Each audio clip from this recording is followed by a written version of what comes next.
नमस्कार। बहजोई महाविद्यालय बहजोई की ऑनलाइन प्लेटफॉर्म पर आप सभी का स्वागत है। आज हम बीए तृतीय वर्ष के छात्र छात्राओं के लिए समाजशास्त्र के प्रथम खंड से हार्बर्ट स्पेंसर से संबंधित उनकी अवधारणाओं के बारे में चर्चा करेंगे। उनकी महत्वपूर्ण अवधारणाओं में उद्विकासीय सिद्धांत, सावयवी सिद्धांत महत्वपूर्ण भूमिका रखती हैं। जैसा कि हम जानते हैं कि समाजशास्त्र के फाउंडरों में हार्बर्ट स्पेंसर अपना एक महत्वपूर्ण स्थान रखते हैं। इंग्लैंड के समाजशास्त्र के वो जनक माने जाते हैं और समाजशास्त्र में उनकी अवधारणाओं को जो बायोलॉजी से डार्विन से वो प्रेरित थे और डार्विन ने जो बायोलॉजी का जो सिद्धांत दिया था उस सिद्धांत को उन्होंने समाज पर लागू करने का प्रयास किया और उसी के आधार पर उन्होंने अपना उद्विकासीय सिद्धांत दिया। जैसा कि डार्विन ने कहा कि समाज का जो विकास है वो एक कोशीय से बहुकोशीय की तरफ को होता है, यानी सबसे पहले एक कोशीय जंतु आए, उसके बाद जो है बहुकोशीय जंतु अस्तित्व में आए। उसी तरीके से हार्बर्ट स्पेंसर भी ये मानते हैं कि समाज का जो प्रारंभिक स्तर है वो सरल और एक रूप था, बाद में चलकर उसमें जटिलता पैदा हुई और यही उनका एक डार्विन से लेकर उन्होंने समाज में इसको स्थापित करने का प्रयास किया। जैसे आपको हम एक उदाहरण के तौर पर बताएं कि जो प्रारंभिक समाज है वहाँ पर एक चिकित्सक हुआ, एक डॉक्टर हुआ और डॉक्टर क्या काम करता है? डॉक्टर किसी को फीवर होता है तो उसको दवाई देता है, किसी की आँख में कोई चोट लगी या आँख लाल हो गई उसके लिए दवाई देता है, किसी के मुंह में छाले पड़ गए उसके लिए दवाई देता है, किसी को चोट लग गई उसके लिए दवाई देता है। लेकिन आप बाद में चलकर देखेंगे कि आँख का डॉक्टर अलग हो गया, हड्डी का डॉक्टर अलग हो गया, स्किन का डॉक्टर अलग है और नाक गले का डॉक्टर अलग है। तो आप देखेंगे कि जो पहले चीज़ एक थी उसका ही एक विस्तार रूप जो है आगे चलकर उसका विस्तार हुआ। और उसी तरीके से वो समाज में भी मानते हैं कि समाज की जो संस्थाओं का विकास हुआ या समाज का जो विकास हुआ वो सरल से जटिल की तरफ को होता है, यानी पहले सब चीज़ें सरल होती हैं। जैसे आपको एक उदाहरण के तौर पर देखें तो आप देखेंगे कि जब कोई किसी स्त्री के गर्भ में कोई बच्चा होता है तो वो जो होता है एक भ्रूण होता है, एक मांस का लोथड़ा मात्र होता है, केवल उसमें कुछ भी ना हाथ होते हैं न पैर होते हैं ना आँखें होती हैं। लेकिन धीरे धीरे जैसे वो अपने विकास पर आता है तो उसमें हाथ भी आ जाते हैं, पैर भी आ जाते हैं, आँखें आ जाती हैं, मुंह अलग बन जाता है, पेट अलग बन जाता है, यानी सारे ऑर्गन जो हैं उसके कंप्लीट जो हो जाते हैं वो 6-7 महीने में उसके सारे ऑर्गन कंप्लीट हो जाते हैं। और उसके बाद जब उसका जन्म होता है उसके बाद देखेंगे तो बच्चे का जो विकास है, यदि वो लड़की है लड़का है तो उसका जो शरीर में कोई ज़्यादा अंतर नहीं होता, बच्चे आपस में एक जैसे रहते हैं, चाहे लड़का है चाहे लड़की है। लेकिन धीरे धीरे जैसे वो शरीर से परिपक्व होते हैं तो लड़कों का शरीर अलग तरीके से डेवलप्ड होता है और लड़कियों का शरीर अलग तरीके से डेवलप्ड होता है। यानी आप देखेंगे कि गर्भ में क्या है वो सब एक मांस का पिंड है, केवल उसमें कोई भी पहचान नहीं है। और उसके बाद उसमें जो है ऑर्गन बनने शुरू होते हैं। जन्म के बाद लड़के लड़कियां एक जैसे होते हैं, उसके बाद उनके शरीर का जो संगठन है वो अलग तरीके से विकासमान होता है। इसलिए सबसे पहले क्या है, सरल है, एक जैसी चीज़ें दिखाई देती हैं और दूसरी चीज़ें बाद में जब उनका परिपक्वता की ओर बढ़ते हैं या उनका विकास होता है तो वो अपना अंतर पैदा करते चले जाते हैं। तो जो हर्बर्ट स्पेंसर ये मानते हैं कि जैसे बायोलॉजी में एक कोशीय जीवों से बहुकोशीय जीवों का विकास होता है, उसी तरीके से समाज भी सरल से जटिलता की ओर बढ़ता है और अस्पष्टता से स्पष्टता की ओर यानी अनिश्चितता से निश्चितता की ओर बढ़ता है। अब हर्बर्ट स्पेंसर के सावयवी एकता के सिद्धांत को समझने के लिए हम उनके जो महत्वपूर्ण विशेषताएं हैं समाज के बारे में, उसके बारे में हम चर्चा करेंगे। तो सबसे पहले उन्होंने बताया सरल से जटिलता की ओर समाज का विकास होता है, यानी पहले सब चीज़ें सरल तरीके की होती हैं, बाद में चलकर उनमें जटिलता पैदा हो जाती है या जटिलता उनमें आती चली जाती हैं। और दूसरी विशेषता उन्होंने बताई कि समाज का विकास कैसे होता है, एक ऑर्गन यानी शरीर की भांति होता है। जैसे शरीर में विभिन्न अंग विभिन्न कार्य करते हैं, उसी तरीके से समाज में समाज के जो विभिन्न अंग हैं वो भी अपना अपना कार्य करते हैं। परिवार अपना कार्य करता है, विवाह अपना कार्य करता है, संस्थाएं अपना काम करती हैं, समितियों का अपने काम है और कानून के अपने काम है, धर्म का अपना काम है। इस तरीके से ये सब जो हैं अपना अपना कार्य करते हैं। अब जो दूसरी उनकी विशेषता बताई, उन्होंने कहा कि ये जो चीज़ें हैं अंतर्निर्भर हैं। उनके जो सिद्धांत की जो विशेषता है वो कहते हैं कि ये जैसे जो भी ऑर्गन है, जो भी हमारे पार्ट्स हैं, हाथ का काम केवल कब तक है, जब तक वो शरीर में है। शरीर से अलग हाथ का कोई काम नहीं है, या शरीर से अलग आँखों का कोई काम नहीं है। तो एक दूसरे पर निर्भर है। हाथ कुछ काम करता है, लेकिन उसके मदद करने के लिए क्या है, आँखें हैं। हाथ तभी काम कर पाता है अच्छी तरीके से जब आँखें उसका साथ देती हैं।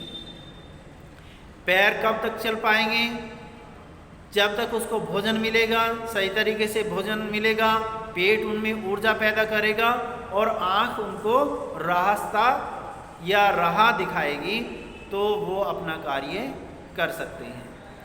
लेकिन इन चीज़ों को अलग अलग इनका कोई अस्तित्व नहीं होता। इसीलिए हर्बर्ट स्पेंसर कहते हैं कि समाज जो है शरीर की भांति है। समाज कैसा है, शरीर की भांति है, शरीर की तरह काम करने वाला होता है, यानी एक दूसरे पर निर्भर है। पैर किस पर निर्भर है, हमारे शरीर पर निर्भर है। हमारी गति किस पर निर्भर है, पैरों पर निर्भर है। हमारी आँखें किस पर निर्भर हैं, मस्तिष्क पर निर्भर हैं। हमारे हाथ किस पर निर्भर हैं, शरीर पर निर्भर हैं।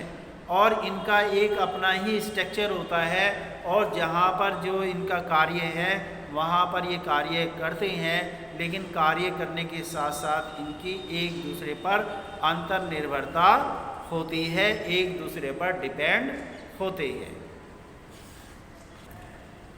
अगली जो चीज़ बताते हैं हर्बर्ट स्पेंसर, केंद्रीयता का, यानी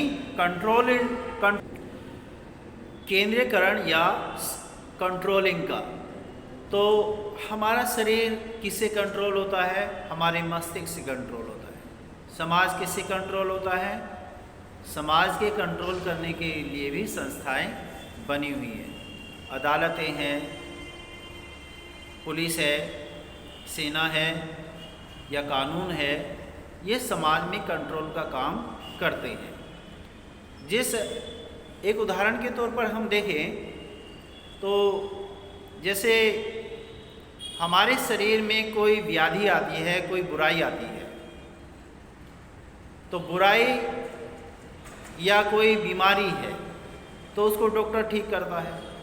उसी तरीके से कानून या धर्म हमारी इन बुराइयों को ठीक करते हैं। लेकिन यदि कोई बुराई इतनी गंभीर है जिसको समाज को अत्यधिक खतरा है, तो कानून ने उसके लिए अलग स्थान निर्धारित किया है कि उसको समाज से अलग करने का स्थान निर्धारित कर दिया है। जैसे हमारे शरीर में कोई व्याधि आ जाए, कोई रोग हो जाए, तो हमारी उंगली में कोई खराबी आ जाए, यदि ये ठीक होती है तो होती है, नहीं होती है तो डॉक्टर क्या करेंगे? डॉक्टर इसको काट कर अलग भी या ऑपरेशन कर सकते हैं, इस अंग को जो है अलग कर सकते हैं। लेकिन इस अलग किए हुए अंग से पूरी व्यवस्था भंग नहीं होती। समाज में भी कुछ ना कुछ ऐसे एलिमेंट्स होते हैं जो समाज की व्यवस्थाओं को भंग करने के लिए ही होते हैं। लेकिन इतना होने के बावजूद भी वो सारी व्यवस्थाएं भंग नहीं हो पाती, क्योंकि उनको रोकने के लिए कानून बने हुए हैं, धर्म बना हुआ है, नियंत्रण का जो काम करते हैं परिवार करता है।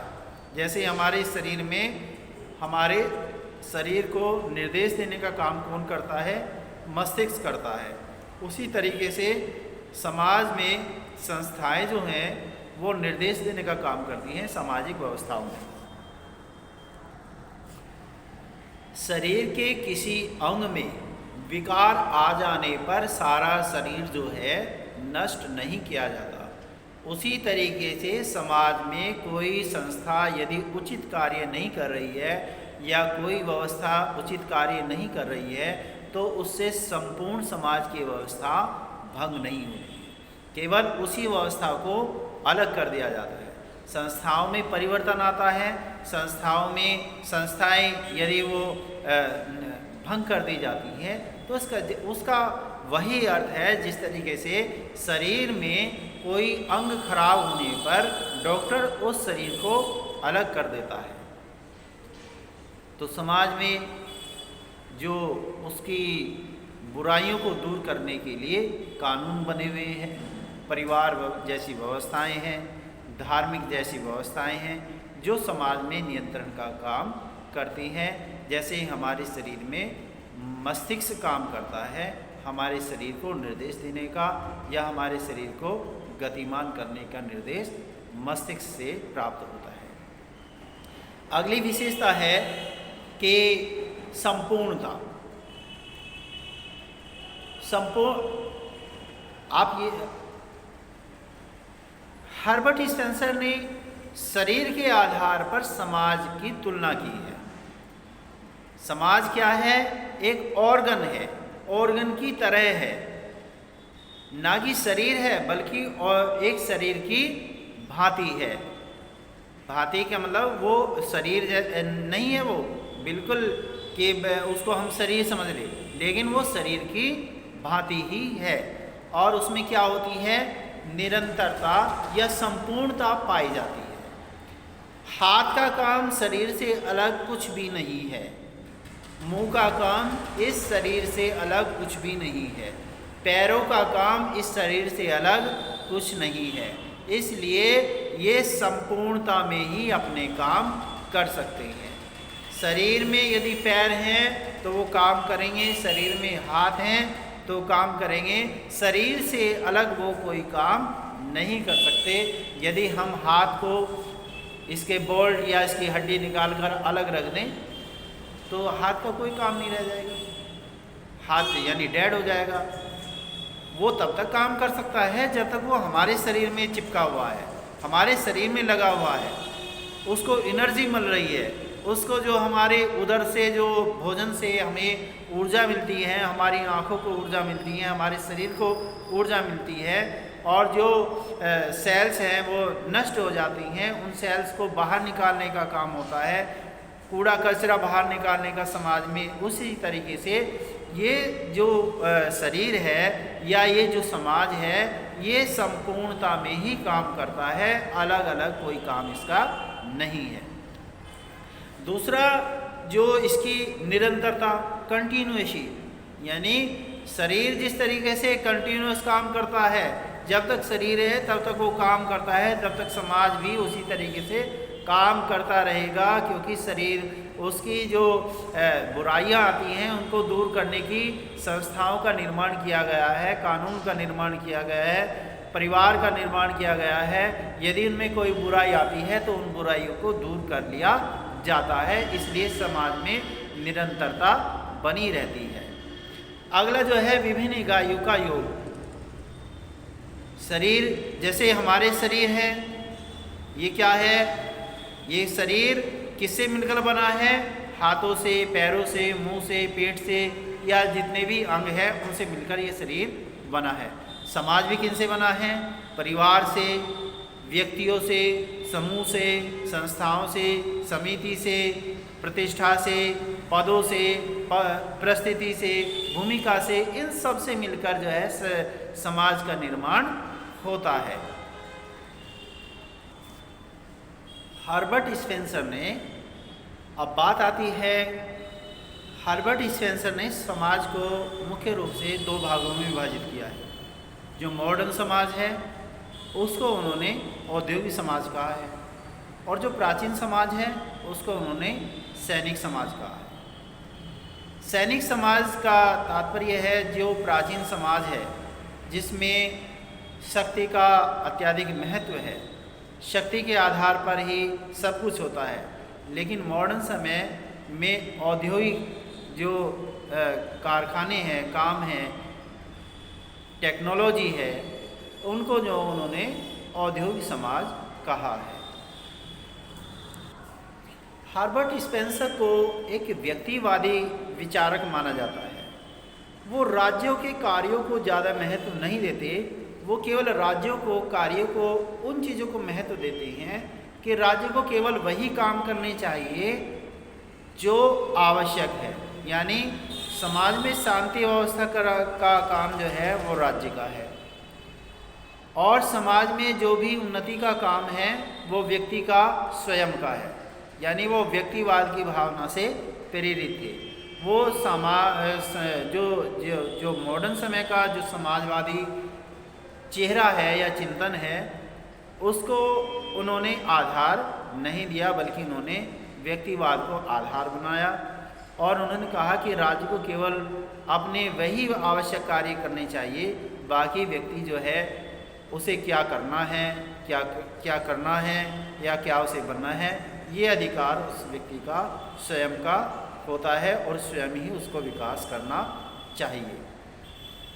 तो इस तरीके से हमने हर्बर्ट स्पेंसर के उद्विकास सिद्धांत या सावयवी समाज की जो चीज़ों को समझा।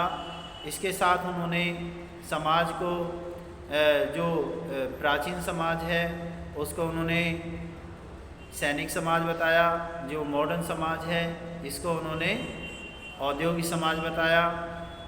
समाज का विकास उद्विकास की भांति होता है। उद्विकास का तात्पर्य है कि जो चीज़ें सरलता से जटिलता की ओर बढ़ती हैं, यानी उनके अंदर जो है कोई बाहरी फोर्स उसमें कोई परिवर्तन नहीं लाती, वो परिवर्तन जो आता है वो अंदर से ही आता है, और इसलिए वो बाहरी तत्वों की अवहेलना करते हैं। इसलिए आज हमने हर्बर्ट स्पेंसर के संबंध में उनके महत्वपूर्ण सिद्धांतों के बारे में समझा, और हम समझ पाए कि सावयवी एक शरीर की भांति समाज होता है, और इसकी तुलना उन्होंने शरीर से की। समाज में विभिन्न अंग एक दूसरे पर अंतर्निर्भर होते हैं। समाज सरलता से जटिलता की ओर बढ़ता है, अनिश्चितता से निश्चितता की ओर बढ़ता है। जो पहले अनिश्चित होता है वो बाद में चलकर निश्चित होना शुरू हो जाता है। जैसे आप मानेंगे कि बच्चे प्राइमरी में पढ़ते हैं तो सारे विषय पढ़ते हैं, 8वीं तक आते आते वो करीब करीब सभी विषय पढ़ते हैं।